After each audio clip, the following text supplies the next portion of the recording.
Le meurtre de FBG Duff a choqué le rap game en 2020, mais personne ne s'attendait à ce qu'un procès devienne encore plus fou. Des membres de la famille apportant des couteaux au tribunal, des meurtres sont-ils résolus sur le coup? Aujourd'hui, nous décomposons toutes les choses folles qui se passent à l'intérieur du tribunal jusqu'à présent. En août 2020, Doug faisait du shopping dans le quartier Gold Coast de Chicago. C'est l'un des quartiers les plus riches de la ville et il n'y a pas beaucoup de violence. Mais cela n'a pas empêché 4 tireurs d'au bloc de prétendument se présenter et de tirer presque 40 coups en quelques secondes. Doug a été laissé en train de saigner sur la rue après avoir attrapé 16 balles et les flics n'ont rien fait pendant qu'il mourait lentement. Doug avait été en conflit avec les BD pendant des années et la plupart des gens pensaient que O'Glark était responsable du saut. Les meurtres restent souvent non résolus à Chicago, mais comme Doug a été tué dans un quartier agréable de la ville en plein jour, les policiers ont pris l'affaire beaucoup plus au sérieux et même les fédéraux se sont impliqués. Ils ont fini par intenter une affaire fédérale RICO contre O-Block et ont inculpé Setong, Semurda, Moab, Lowe's, Zelmoney et TZ pour le meurtre de Dux. Maintenant, 3 ans plus tard, le RICO va finalement être jugé et ce fut une affaire folle dès le début. La mère de Duck a déjà été expulsée de la salle d'audience 3 fois. La première fois s'est produite après qu'ils aient trouvé un quart d'once d'herbe sur elle, puis elle s'est battue avec l'une des mères de l'accusé. Et la troisième fois, ils ont dû lui demander de partir après qu'elle ait perdu le contrôle de leur séquence prévue du meurtre de Duck et de l'autopsie dans la salle d'audience. Elle n'est pas la seule famille qui a été expulsée du tribunal, cependant. La sœur de C a été trouvée tenant un cutter.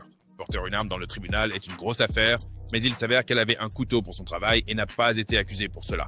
Même les membres des médias se font expulser du procès. Un blogueur nommé Mickey Truth était au procès et rapportait ce qui se passait derrière huis clos, puisque les caméras ne sont pas autorisées lors des affaires fédérales. Mais ensuite, elle a commencé à se moquer du témoignage de quelqu'un et a causé des problèmes majeurs. FBG Butter était proche de Doug et a été appelé à témoigner. Après avoir pris la parole, Mickey Truth a dit à ses followers qu'il était payé par le témoignage de son père. Ce qui s'est avéré. Un mensonge complet. Elle a dit que soit Butter, soit sa mère avaient reçu 2700 $ pour travailler avec la police. Mais rien de tout cela n'était vrai. Nicky Truth a posté une correction plus tard, après que la maman de Buddha l'ait contacté, mais Buddha était vraiment pressé à ce sujet et à un moment donné a essé de sortir de la pièce où il était retenu. On va laisser Nicky dormir. La vérité était un enfant d'un monde différent. Jouant avec des gens dangereux. Un mois avant que Mickey Truth ne commence à poser des problèmes, un agent spécial du FBI nommé Kevin Doyle a témoigné aux fédéraux lors d'une recherche de registre de téléphone portable. Doyle a dit au tribunal qu'il y avait eu des représailles contre les témoins dans le passé associés à ce groupe. Il n'a pas vraiment nommé l'équipe dont il parlait, mais tout le monde croit qu'il parlait de Block tuant des témoins s'il découvrait qui parlait après avoir témoigné. Certains des avocats de la défense ont demandé un procès nul, car ils pensaient que Doyle avait rendu le procès injuste puisqu'il s'agit d'une affaire fédérale RICO. Dans ce cas, l'accusation doit prouver que O-Block est réellement une entreprise criminelle si elle veut condamner les tireurs pour meurtre en plus de racketeerage, au lieu que ce soit simplement un meurtre normal. Pour demander un nouveau procès. Mais l'équipe de défense attendait de nouveau après que Mickey Vérité a été expulsé de la salle d'audience. Ils ont dit que Mickey était expulsé et violait sa liberté d'expression et le droit de l'accusé à un procès public. C'était cependant un argument assez faible. Le juge a décidé de laisser le procès continuer. Le fédéral a un taux de condamnation de 96% dans les affaires de RICO. Et la situation ne semble pas bonne pour les gars de Oak Life. Donc il est logique que les avocats feront tout ce qui est en leur pouvoir pour arrêter le procès. Lorsque la nouvelle a d'abord éclaté que O-Black était touché par le RICO, certaines personnes pensaient que ce serait le cas. Mais c'était avant que cette prochaine preuve choquante soit révélée. La guerre à Chicago qui a finalement conduit à la mort de Duck n'a commencé qu'en 2011, lorsqu'un JD du groupe de Duck, Steo EBT, nommé Tuka, a été abattu à un arrêt de bus. Les rumeurs disaient qu'un BD nommé Odie Perry était impliqué dans le coup et moins d'1 an plus tard, il a été abattu alors qu'il faisait du vélo dans la rue. Roadblock était connu sous le nom de Wicked City à l'époque, mais OD était si respecté que le quartier a changé de nom en son honneur. Personne n'a jamais été arrêté pour leur meurtre, mais la rumeur la plus répandue est que F.E.G. Butter et la fille qui représentait les JD et KR étaient impliqués dans la fusillade. Ils auraient glissé au bureau, pris son anniversaire et appelé D-Box ainsi. Et les rapports disent que Butter a confirmé l'histoire lors de son témoignage après avoir prétendument tué Noédé. Kai est devenue l'une des ops les plus détestées pour Ovlive. Elle aurait exercé une pression majeure sur lui dans les rues. Mais en même temps, elle avait une relation étrange avec King Von. Von et quelques autres VD auraient prétendument battu une femme dans un train et se seraient moqués de la situation sur Twitter. Puis Kai a riposté et a dit que son calibre 40 a fait un trou dans leur visage. Ils ont commencé à s'envoyer des menaces de mort, mais le même jour, Kai a tweeté « Retweet si tu penses que je suis beau » et Vaughn a immédiatement retweeté. Ils flirtaient comme des fous sur Twitter pendant qu'ils se poursuivaient mutuellement dans les rues. Puis quelques années plus tard, quelqu'un a divulgué leur DM présumé que Chauvin essayait de se connecter avec Kai et d'obtenir des frais. On prétend que King Von a tué un JD de Gerald City nommé P5 avec J-Money, Big A, LL Capone et Manny. Il leur a tendu une embuscade alors qu'il essayait de ramasser du bois et l'a exécuté brutalement avec 6 coups de feu dans le visage. Von Hahn était arrêté pour une autre accusation juste après. Et Kai n'a pas pu se venger, donc elle aurait tué J-Money à la place. cas, j'ai même ridiculisé Bon pour avoir perdu G-Money, et c'est à ce moment-là que Bon serait passé de vouloir sortir avec elle, à vouloir la tuer. Mais avant que Kai ne meure, elle aurait éliminé un autre BD qui était apparenté à Chief Keef. Blood Money était le cousin de Chief Keef et n'était prétendument même pas actif dans la rue. Les BD venaient de tuer le pote de K.E. l'LB. Alors elle aurait glissé sur lui et l'aurait abattu dans la poitrine, et juste un jour plus tard, Kai était mort. Le 11 avril 2014, Kai et Efiji Buta se rendaient chez leur pote Wilski quand un tireur s'est approché et a commencé à tirer. Buta a été touché à la jambe et a survécu. Mais Kai a été touché au moins 6 fois et est décédé quelques heures plus tard. Bond était soupçonné d'être un tireur pendant longtemps, et un gars de O'Glock nommé Jay Hood a dit à Con Capone News que Bond prétendait avoir pris Juste après que cela se soit passé, Palomas a été amené pour un au sujet du interrogatoire. meurtre, mais les flics n'avaient pas assez de preuves pour l'arrêter. La plupart des gens croient toujours que Vaughn a appuyé sur la détente, et sur la piste de guerre avec nous, il a même rappé, fait tomber tous ses pieds de ton taco. Pointe creuse tournant comme des cyclones. FaceTime un gars comme un iPhone, mais un joli opposant, tu sais, appelle ça à tomber par terre. Merde, je suis sans cœur. Tu peux m'appeler l'homme en fer blanc. FBG Butter affirme que Vaughn n'était pas le tireur. Mon père n'a pas tué Kira. Point. Et je ne dis pas ça parce que le père n'a pas tué Kira. Oh, et j'ai aussi été touché. J'étais juste là. On m'a aussi tiré dessus. J'ai vu le salaud qui a surgi. Il est mort. Et c'était des négros adultes. Au revoir, au revoir. Ouais, ask cette merde une façade. Mais tu dois y penser. Je suis condamné à l'amende pour beaucoup de meurtres.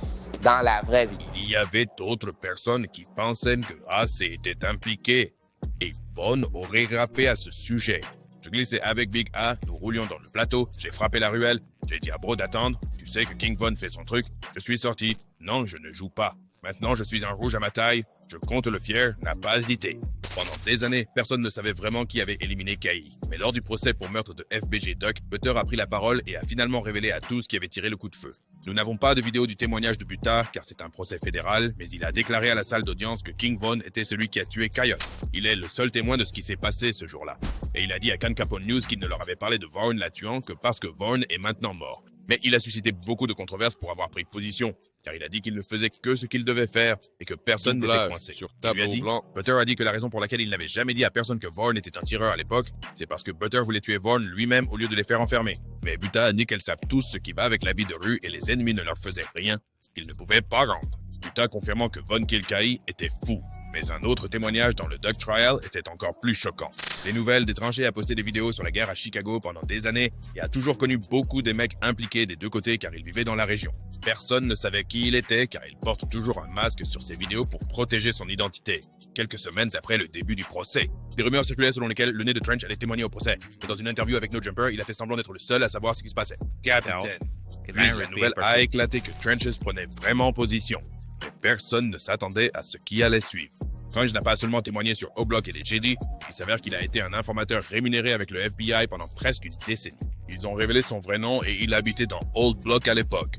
Pendant son témoignage, les Nouvelles de la Tranchée ont identifié certains des gars d'O-Block dans les séquences de surveillance du meurtre de Duck et ont fait des blagues sur le fait qu'il était le Michael Jordan de YouTube. Il a dit au tribunal qu'il était un BD qui vivait dans O-Block à l'époque, mais il a fini par changer de camp autour de 2010 lorsqu'il a eu des problèmes internes là-bas et a été abattu. Après avoir commencé à fréquenter les JD, il s'est lié avec Duck et juste après sa mort, les Nouvelles ont atteint la police afin de l'aider dans l'enquête. Il a dit qu'il ne fait plus partie de gang et utilise sa chaîne YouTube pour empêcher les enfants de suivre le même chemin qu'il a suivi. Mais lors du même témoignage, il parle de la première fois qu'il a tiré sur un ennemi dans la rue et l'appelle une poussée d'adrénaline.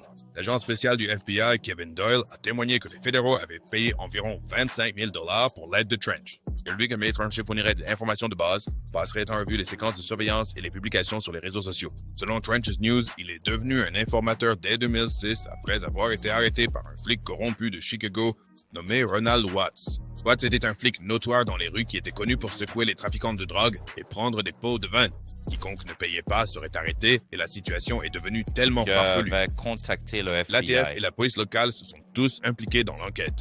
En 2011, un sans-abri a dit à Watts et à un autre policier qu'il transportait de l'argent pour un trafiquant de drogue ce jour-là. Ils ont fini par le voler de 5 200 $, mais ce qu'ils ne savaient pas, c'est que le sans-abri était en réalité un informateur fédéral qui était utilisé pour le piéger. Watts a fini par plaider coupable en 2013 et la ville de Chicago a dû annuler plus de 200 condamnations dans lesquelles l'officier Watts avait été impliqué.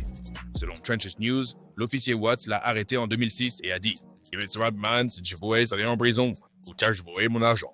J'ai dit que j'irai en prison. Il m'a emmené en prison. Je me suis levé avec les faits dès que je suis sorti.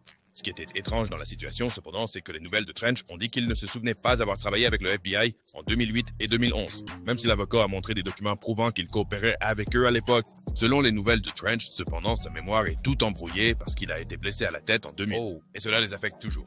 Une grande partie de cette affaire est la preuve par le procureur que Moblox est un gang et que les 6 Zuls qu'ils ont inculpés ont tué Duck pour la preuve.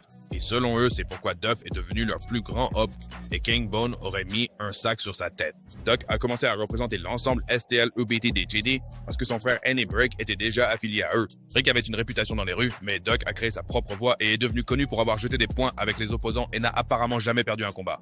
Duck était vraiment proche de Tuka, qui a été prétendument tué par Odie Perry de Wake City. Après la mort de Tuka, beaucoup de ses amis ont commencé à représenter Tuka Phil. Et Duck a toujours rappelé le nom de Suka dans ses raps. Les nouvelles de Trenchon prétendent qu'après que Duck et ses potes comme Billionaire Black et King Yella ont décidé de sauter dans la cabine, c'est lui qui m'a aidé à tout mettre en place. Vers cette même époque, les BD de Chicago dominaient vraiment le monde de rap après que Chief Keef a explosé avec le morceau Je n'aime pas. Lil Reese et Dirk se faisaient également remarquer. Et les nouvelles de Trench prétendent qu'ils essayaient de faire entrer les boules noires de Duck et de ses potes dans l'industrie. Duck a toujours eu une certaine renommée dans la scène du drill, mais en même temps, il n'a jamais vraiment quitté les rues. Retour en 2013. Quelqu'un l'a attrapé à l'extérieur d'une boutique de spiritueux et a commencé à tirer, mais Duck n'a été touché qu'une fois à la jambe et a survécu. Il avait déjà été abattu auparavant à la cheville aussi, mais Doug a dit à DJ Flavin qu'il ne quitterait jamais Chicago parce qu'il savait comment se déplacer en sécurité et comment prendre soin de tous ces gens. Malheureux. Un autre énorme perte en 2017 après que son frère FBG Brick et son cousin Kobe Mac et tous deux été tués dans une fusillade en voiture. Dub a continué à pousser dans le jeu rap et a finalement explosé avec une piste, mais ses pertes dans la rue continuaient d'arriver. Le pote de Duck, Dusky le mec, a été abattu et tué. Puis à ses funérailles, l'ami de Doug, Rolski, a été abattu à la tête après que l'opposé ait tiré des coups de feu à l'église. Les rumeurs disent que le Pink Bomber est derrière le plan pour l'attraper à l'enterrement. Et sur le morceau de retour, Bond rap, à ton enterrement, je pourrais juste glisser. Repose en paix. Salut à tout le monde qui est heureux. Ce Wooski ressent celui-ci. Je parie que Wooski continue de danser. Il a changé, quelque chose de différent. Puis Von et Mimo 600 ont sorti le morceau m'exposant et Von a tiré sur Tsuka avec la ligne. Ton pote est mort en fumant. Ça, j'en ai marre de sentir Tuka et Lil Mark et j'en ai marre de la ferraille. Duck et son pote Ruga ont répondu avec les remakes du morceau et Duck s'est moqué de plusieurs des amis morts de Von quand il a rappé. Il s'est pris dans le trafic. Waldo n'a pas pu finir son statut. Il rit sur Internet, puis s'est fait attraper sans lui. Yo, pote, il est mort. Tu as entendu ce que j'ai dit. Why did he thank a tirehead? Il a aussi ridiculisé le frère de Mimo, Lil Steve, qui avait été abattu et rappé. Ce type mentionne Tuka. Je vais t'envoyer le rejoindre. Je n'ai pas mon Glock. Comme je vois un ennemi, je vais le battre. Je filme Lil Steve, je ne peux pas respirer. Je pense que c'est fini. J'aurais aimé être là quand Lil Boo s'est effondré. Je l'aurais renversé. Puis, un mois avant d'être tué, Doug a pris plus de photos des amis de Vaughn sur la piste morte. Les légendes de May Chicago. Merde, c'était juste une question de business. J'ai dit que je n'allais pas insulter les morts et d'accord, je l'ai fait. T-Roy et O.D. sont morts. Selon les procureurs, quelqu'un à O-Block a mis une prime de 50K sur la tête de Duck, puis l'a augmenté à 100K. La plupart des gens croient que c'était Von qui a commandité le coup sur Duck. Et après son meurtre, Bon aurait dépensé plus de 100K en chaîne O-Blocks pour le pote. Le pote de Bon, Lil Durk, a également confirmé que Durk était l'un de leurs plus gros ennemis. Il continue à lui tirer dessus même après sa mort. Comme sur le morceau devrait d'avoir esquivé quand il a rappé. Si tu sors sans ton flingue, tu es vraiment stupide. Ce n'est pas une course rapide au magasin. Ils surgissent, vous allument. Elle m'a demandé de sortir comment je l'obtiens, je lui ai dit le plus haut. King Bond a été tué juste quelques mois plus tard, mais maintenant les gars qui l'auraient payé pour assassiner Duck font face à l'un des procès les plus sauvages dans le jeu de rap. C'est déjà fou et le procès vient de commencer. Alors restez branchés pour des mises à jour et d'autres nouvelles.